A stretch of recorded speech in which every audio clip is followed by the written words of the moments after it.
wabarakatuh. Yang terhormat penguji UKIN PPG dalam jabatan tahun 2024. Perkenalkan, saya Nova Yulia, mahasiswa PPG dalam jabatan tahun 2024-2025 UIN Ar-Raniri, Banda Aceh. NIM 2402-20088. Saya mengajar di SMA Negeri Modal Bangsa, Kabupaten Aceh Besar. Pada hari ini, Jumat tanggal 24 Januari 2025, saya akan melaksanakan praktik pembelajaran UKIN di kelas 10-4 dengan materi berkompetensi dalam kebaikan dan etos kerja. Mohon saran dan masukan dari Bapak Ibu untuk perbaikan pembelajaran ke depannya. Assalamualaikum warahmatullahi wabarakatuh. Assalamualaikum.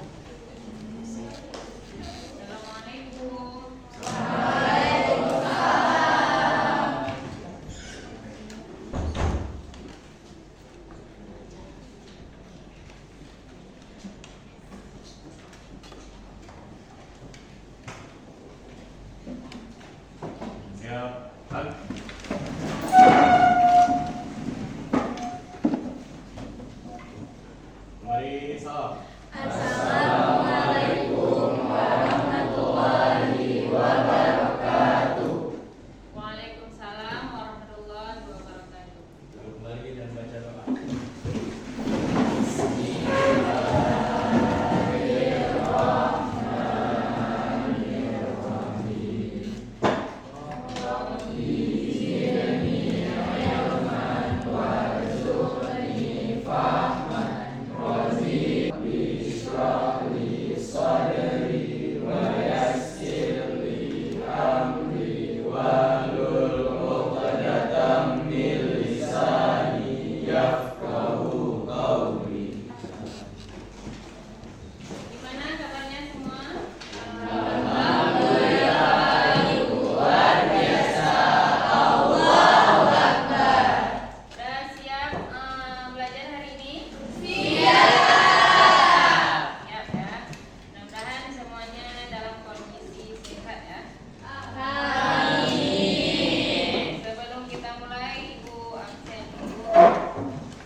Hadir Bu.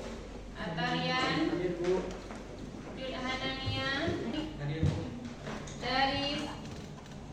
Daris kenapa? Sakit ya. Zakwan, Pandira, Sabil, Naila Nihal, Satu, Sarwa, Siti, Syakira. Mudah-mudahan yang sedang kurang sehat Allah berikan kesembuhan dan bisa bergabung kembali di pertemuan selanjutnya bersama kita ya. Amin. Baiklah anak-anak ibu sekalian, sebelum kita mulai pembelajaran, mari sama-sama kita menyanyikan lagu Hari Merdeka untuk membangkitkan jiwa nasionalisme kita. Jadi kepada anak-anak ibu harapkan semuanya untuk berdiri.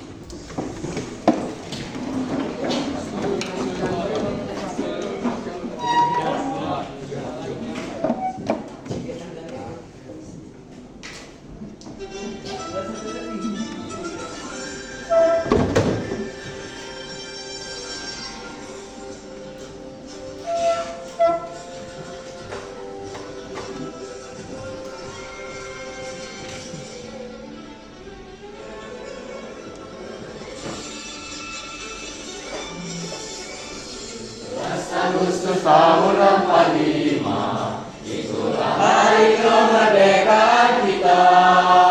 Hari merdeka nusa dan bangsa, hari lahirnya bangsa Indonesia.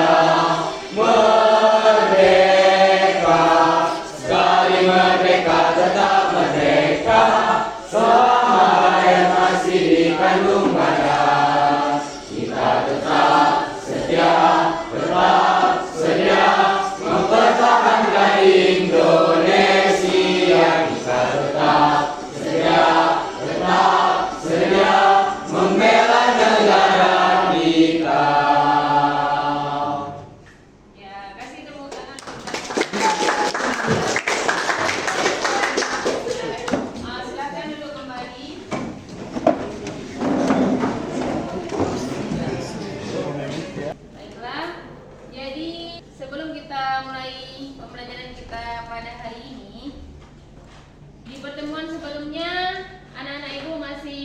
kita mempelajari materi apa? Masih. Materi apa?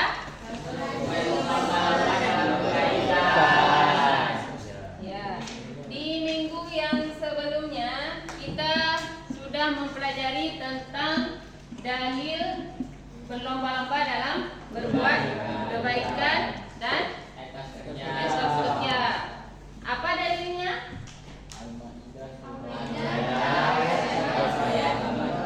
Ya, itu dalil tentang apa? Dalil tentang berlomba-lomba dalam kebaikan terdapat dalam Quran surah Al-Maidah ayat 448 ya. Ada yang tahu apa salah satu isi kandungan dari Quran surah Al-Maidah ayat 48? Boleh? Menjelaskan bahwa kitab suci Al-Quran itu diperlukan sebagai penyempurnaan kitab-kitab sebelumnya. Ada lagi? Yang lain? Nggak ada? Kasih tepuk tangan dulu untuk kawan-kawannya. Jadi kan salah satu di antara isi kandungan dari Quran surah Al-Maidah ayat 48 itu adalah tentang bahwa Al-Quran itu dijadikan sebagai pedoman hidup ya. Dan juga kita diperintahkan untuk mengambil suatu keputusan itu sesuai dengan ajaran atau perintah yang terdapat di dalam Al-Quran. Dan kita juga dilarang untuk mengikuti apa? Ya, kita tidak dibenarkan untuk mengikuti hawa nafsu kita ya. Jadi itu merupakan dalil tentang dasar kita untuk diperintahkan berlomba-lomba dalam berbuat baik ya. Kalau etos kerja dalilnya Quran surah apa? At-Taubah ayat 105. Jadi pada hari ini kita akan melanjutkan materi kita tentang berlomba-lomba dalam kebaikan dan etos kerja. Dengan tujuan dari pembelajaran kita pada hari ini yaitu yang pertama, peserta didik dapat menganalisis asbabun nuzul dan tafsir Quran surah Al-Maidah ayat 48 dan Quran surah At-Taubah ayat 105. Kemudian yang kedua, peserta didik dapat menganalisis manfaat dari penerapan perilaku berkompetisi dalam kebaikan dan etos kerja dalam kehidupan sehari-hari. Dan yang ketiga, peserta didik dapat membuat sebuah produk berupa poster terkait berlomba-lomba dalam kebaikan dan etos kerja. Jadi sama-sama kita melihat sebuah tayangan video ya. Cahaya Ramadan dipersembahkan oleh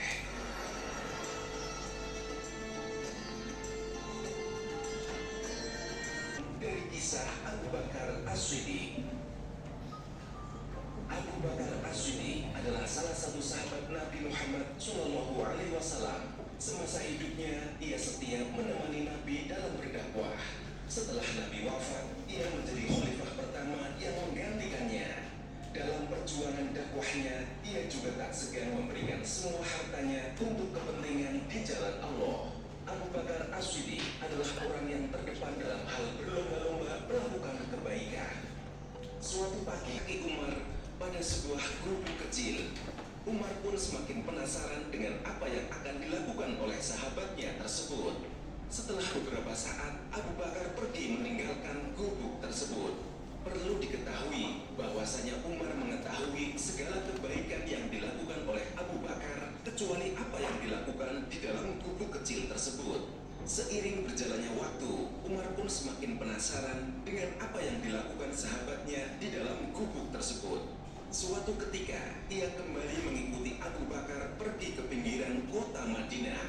Ia ingin menyaksikan sendiri tentang apa yang dilakukan oleh sahabatnya di dalam gubuk kecil tersebut. Setelah Abu Bakar pulang, ia segera masuk ke dalam gubuk tersebut. Ketika sang Umar masuk ke dalam tempat tersebut, ia mendapati seorang nenek tua yang berbaring lemah.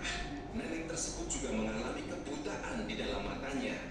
Tidak ada sesuatu apapun di dalam gubuk kecil tersebut. Umar memandangi segala yang ada di dalam gubuk. Umar pun heran dengan apa yang ia lihat. Ia ingin mengetahui apa yang dilakukan oleh Abu Bakar di rumah nenek tua tersebut. Kemudian Umar pun bertanya, apa yang dilakukan orang tersebut di sini?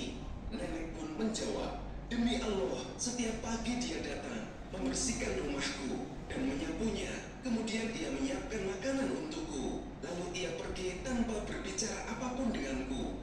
Mendengar apa yang dikatakan oleh nenek tersebut, Umar pun menangis. Ia kagum dengan amalan yang dilakukan oleh sahabatnya. Seorang khalifah Islam terkemuka rela memberikan makan dan membersihkannya hanya karena Allah berbuat baik dapat menjadi ajang perlombaan yang menyenangkan. Allah pun sudah berjanji akan menghadiahi berupa pahala yang besar ketika di akhirat kelak terhadap semua kebaikan yang manusia lakukan. Jadi semua udah menyaksikan video yang barusan Ibu tampilkan. Jadi kira-kira siapa yang bisa menyampaikan ibrah apa yang bisa kita ambil dari video yang barusan diputarkan? Ada? Apa sih yang kalian dapatkan dari tontonan yang barusan? Siapa? Siapa aja boleh? Boleh? Baik, jadi kesimpulan dari video yang kita tonton tadi, keduanya merupakan perbuatan terpuji yang saling melengkapi. Keduanya dilakukan dalam rangka ketaatan kepada Allah.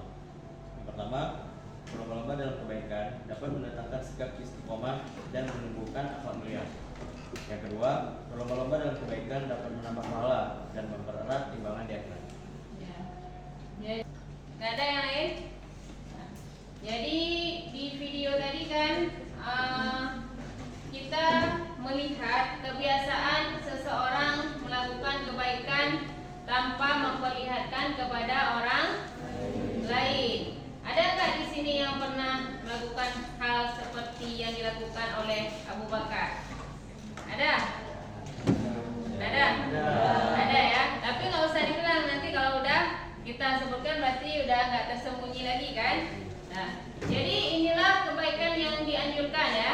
Jadi kita melakukan kebaikan itu tanpa memberitahu atau memperlihatkan kepada orang lain. Karena kalau kita udah memperlihatkan ke orang lain itu udah lain kan? Udah masuk kategori ria ya. Baiklah, selanjutnya jadi Ibu akan mengerjakan tugas kelompoknya sesuai dengan kelompok yang sudah pernah dibagikan sebelumnya. Jadi masing-masing kelompok akan mendapatkan suatu tugas yang berbeda. Jadi nanti kerjakan sesuai dengan KPD yang dibagikan. Kalian membuat sebuah poster ya.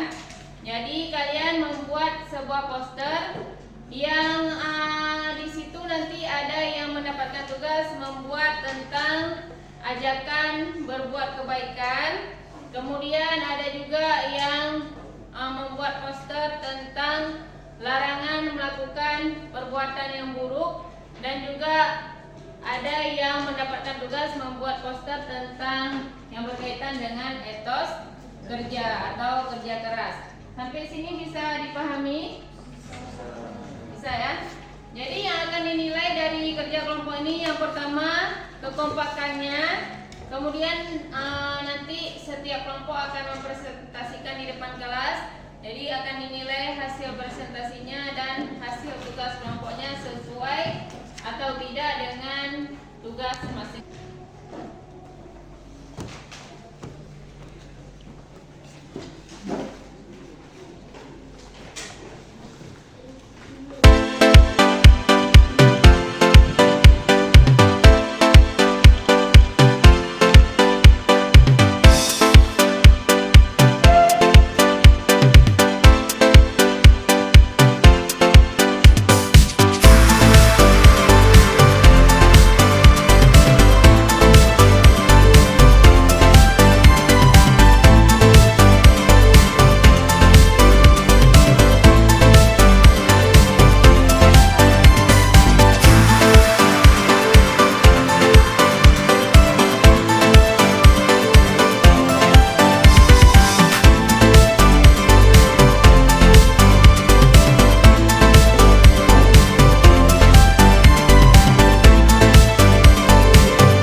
radhiyallahu anhu berkata, saat sikap lamban menyatu dengan sikap malas, maka akan melahirkan kemiskinan. Contohnya yaitu seperti kita diberikan tugas oleh guru dan harus dikumpulkan minggu depan. Tetapi kita jangan mengerjakannya itu minggu depan sebelum kita dikumpulkan.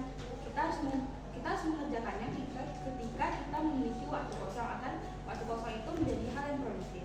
Contoh lainnya seperti saat ketika kita di bara memiliki waktu luang, kita seharusnya mengerjakan tugas, membaca buku, atau melakukan hal-hal yang positif. Jangan malah kita membuang-buang waktu dengan tidur-tiduran atau melakukan hal lainnya. Karena ketika kita menyia-nyiakan waktu untuk bermalas-malasan, maka kita akan mendapatkan kemiskinan, baik kemiskinan ilmu, amal, dan juga harta. Seperti kandungan surat At-Taubah ayat 105, yaitu kita harus melakukan sesuatu yang berkualitas karena derajat kita di hadapan Allah sesuai dengan hal yang kita lakukan. Dan juga manusia harus menjauhkan diri dari sikap malas dan juga menyia-nyiakan waktu.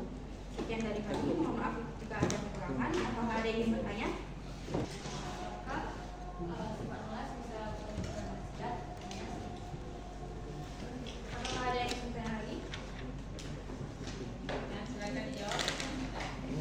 Baik, kami akan menjawab pertanyaan dari Syahida.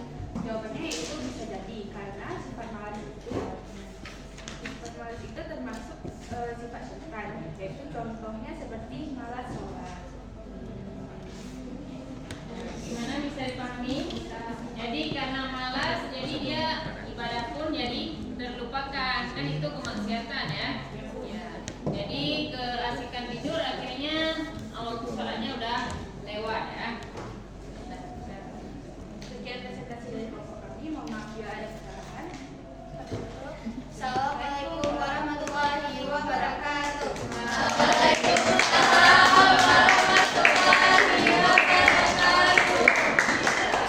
Baiklah, selanjutnya silakan kelompok 2 untuk maju.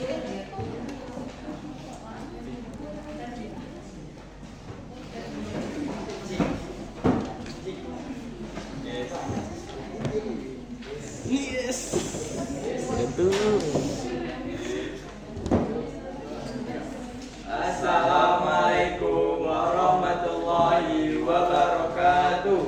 Waalaikumsalam warahmatullahi wabarakatuh. Kami perwakilan dari kelompok 2. Saya Muhammad Fadira Agiaka. Saya Fauzan Taufikur Rahman. Di sini kami akan mempresentasikan hasil karya kami tentang macam-macam sikap baik yang kita lakukan dalam berkompetisi dalam kebaikan. Sikap pertama itu saling tolong menolong, akan dijelaskan oleh Taufik. Jadi teman-teman, yang pertama itu ada saling tolong menolong. Kita sesama umat muslim, alangkah baiknya itu kita saling tolong menolong. Karena yang namanya manusia itu sifatnya saling membutuhkan. Jika kita menolong teman kita, kita akan bermanfaat bagi teman kita. Khairun nasi anfa'uhum linnas. Baik-baik manusia adalah yang bermanfaat bagi temannya. Kemudian ada yang kedua itu saling menyayangi, yang akan dijelaskan oleh Muhammad Pandira.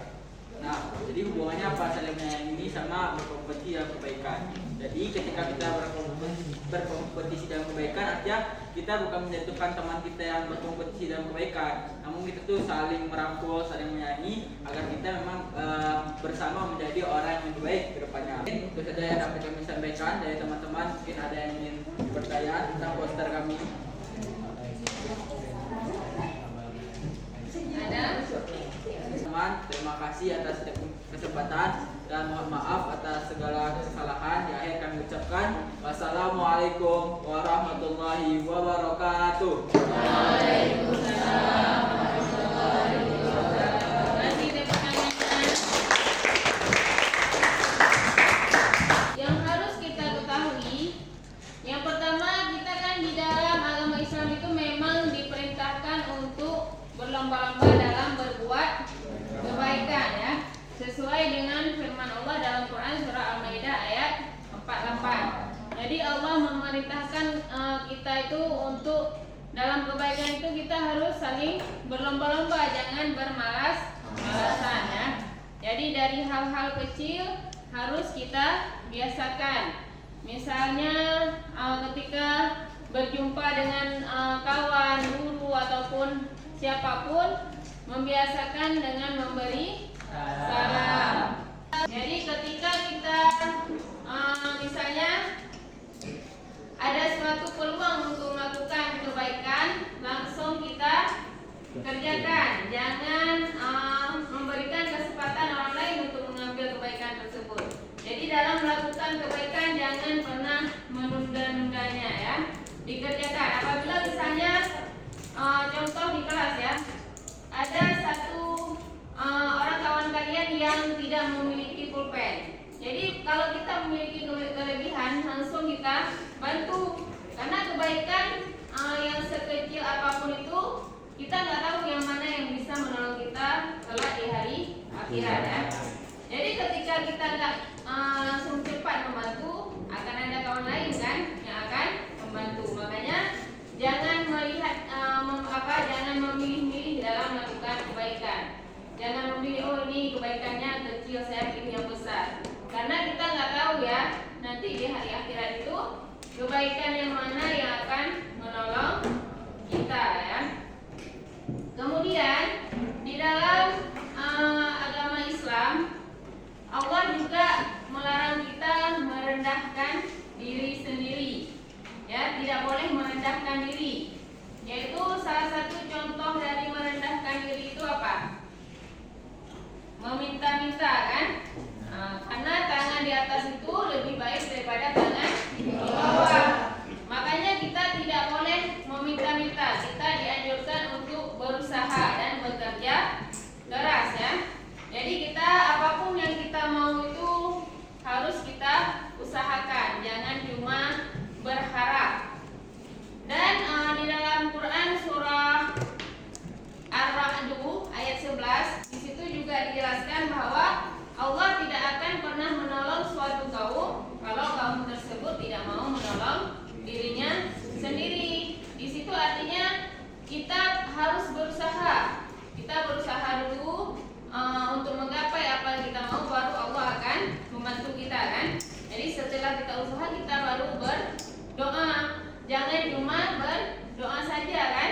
Jangan mau dapat ranking 1 berdoa tiap malam, tapi usahanya nggak ada, belajarnya nggak ada. Mungkin nggak seperti itu. Ya, semuanya tidak mungkin. Begitu juga dengan orang-orang yang kita lihat sekarang sukses ya, banyak uangnya, terkenal dan lain sebagainya. Itu pasti mereka melalui usaha yang sangat keras. Enggak semata-mata langsung tiba-tiba jadi sukses ya. Ada orang yang tiba-tiba sukses tapi sangat sedikit, persentasenya sangat sedikit. Mungkin hanya orang-orang yang memiliki orang tua yang kelebihannya luar biasa, sehingga ketika dia besar dia langsung menjadi orang yang sukses. Tapi kebanyakannya membutuhkan usaha yang keras ya. Mungkin hanya ini saja, lebih dan kurang Ibu minta maaf. Mudah-mudahan apa yang kita pelajari bermanfaat untuk kita semua dan menambah amalan kebaikan kita di akhirat kelak ya. Menutup pembelajaran kita pada hari ini, siapa yang mau menyimpulkan? Boleh? Siapa namanya? Saya Syakira dari Ya, pula dari Pondok dari ini. Islam memerintahkan umatnya untuk saling berkompetisi dalam kebaikan. Begitu juga dengan kerja keras. Sebagai umat Islam, kita dianjurkan untuk selalu berusaha atau bekerja keras untuk memperoleh apa yang kita inginkan dan sesuai keinginan kita. Kita harus terus berusaha untuk meningkatkan potensi diri, potensi yang ada pada diri kita untuk terus berbuat. Ya, baiklah, silakan. Jadi berkompetisi dalam kebaikan dan etos kerja ini sangat penting kita aplikasikan dalam kehidupan sehari-hari kita sebagai seorang muslim. Kenapa? Karena saya pernah dengar bahwa orang yang lebih buruk daripada hari kemarin ialah orang yang tercela. Kemudian orang yang sama saja seperti hari kemarin adalah orang yang merugi, dan orang yang lebih baik daripada hari kemarin adalah orang beruntung. Jadi untuk mencapai menjadi orang yang beruntung, kita itu perlu menerapkan kompetisi dalam kebaikan dan etos kerja agar kita selalu menjadi orang yang lebih baik, tidak hanya berada dalam zona nyaman. Artinya kita hanya seperti itu saja. Namun dengan kompetisi dalam kebaikan dan etos kerja, kita bisa menjadi orang yang lebih baik di setiap harinya dan menjadi orang-orang yang beruntung. Mungkin itu. Kasih tepuk tangannya untuk kawan ya yang bisa kita pelajari pada kesempatan ini. Insya Allah di pertemuan yang akan datang kita akan mempelajari materi